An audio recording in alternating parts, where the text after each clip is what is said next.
லேட்டஸ்ட்டாக மலையாளத்தில் ஒரு செம்மையான த்ரில்லர் படம் பார்த்துருந்தேன். இந்த ஒரு படத்தோட பேர் சூக்ஷ்மதர்ஷினி. இந்த படத்தில் லீடாக நடித்தவங்க நஸ்ரியா, பேசில் ஜோசப். நஸ்ரியா அவங்க ஃபேமிலி வந்து ஒரு நார்மலான லைஃப்பை வாழ்ந்துட்டு வராங்க. நஸ்ரியா வந்து ஒரு மைக்ரோ பயாலஜி படித்த ஸ்டூடெண்ட்டுங்கிறனால எந்த ஒரு விஷயத்தை எடுத்தாலும் நல்லா துல்லியமாக ஆராய்ஞ்சு பார்ப்பாங்க. நஸ்ரியா அவங்க ஏரியா இருக்க எல்லாருமே வந்து ஒரு கனெக்ட்லேயே இருப்பாங்க. என்ன விஷயம் நடந்தாலும் எல்லாத்துக்குமே தெரிஞ்சிடும் ஃபஸ்ட்டாகவே. நஸ்ரியாவுக்கு நெய்பராக வரவர் தான் வந்து பேசில் ஜோசப். இவரும் அவங்க அம்மா வந்து பக்கத்து வீட்டுக்கு குடியேறாங்க. வந்த கொஞ்ச நாள்லேயே வந்து அவங்க அம்மா காணாமல் போயிடுறாங்க. நஸ்ரியாவுக்கு பேசில் ஜோசப் மேலே ரொம்ப சந்தேகம் உருவாகுது. பக்கத்து வீட்டுக்காரர் நமக்கு தெரியாமல் என்னமோ தப்பு பண்ணுறான் அப்படின்னு சொல்லிட்டு நஸ்ரியாவுக்கு ஒரு சந்தேகம் வருது. அப்பிலேருந்து என்னமோ கண் வச்சுக்கிட்டே இருக்காங்க நஸ்ரியா.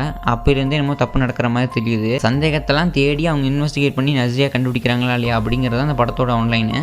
நார்மலான ஒரு த்ரில்லர் கதையாக இருந்தாலும் அதை ஸ்க்ரீன் ப்ளேவாக கொண்டு போகணும், செமையாக கொண்டு போயிருந்தாங்க. அதையும் கடைசியில் ஒரு ட்விஸ்ட் வச்சு முடிச்சிருப்பாங்க. படம் ஃபஸ்ட்டிலேருந்து பார்த்தது எல்லாத்துக்குமே ஆப்போசிட்டாக ஒரு ட்விஸ்ட் வச்சு இந்த கதை நஸ்ரியா அவங்க ஏரியாவில் இருக்கிறவங்க பேசில் ஜோசப் வீடு இந்த இது மட்டும்தான் கவர் பண்ணி எடுத்திருப்பாங்க. சின்ன இடத்துக்குள்ளாலேயே மொத்த கதையும் சூப்பராக எடுத்து முடிச்சிருக்காங்க. நஸ்ரியா ஒரு மைக்ரோ பயாலஜிஸ்ட்டுங்கிறதுனால எல்லா விஷயத்தையுமே துல்லியமாக ஆராய்வாங்க. அந்த மாதிரி தான் இந்த ஒரு விஷயத்தையும் எடுத்துக்கிட்டு இதையும் ஆராய்ச்சி கண்டுபிடிச்சிருக்காங்க. இந்த படத்தோட ஸ்க்ரீன் ப்ளே சூப்பராக இருந்தது. அது மட்டும் இல்லாமல் ஆக்டிங் நஸ்ரியா அண்ட் பேசில் ஜோசப் கலக்கியிருக்காங்க. ஜேசி ஜித்தின் சூப்பராக எடுத்திருக்காரு. இந்த படத்தோட பேக்ரவுண்ட் ஸ்கோர் இந்த படத்துக்கு எந்தெந்த இடத்துலலாம் த்ரில்லர் தேவைப்படுதோ அந்தந்த இடத்துக்கு சூப்பராக பண்ணியிருக்காங்க.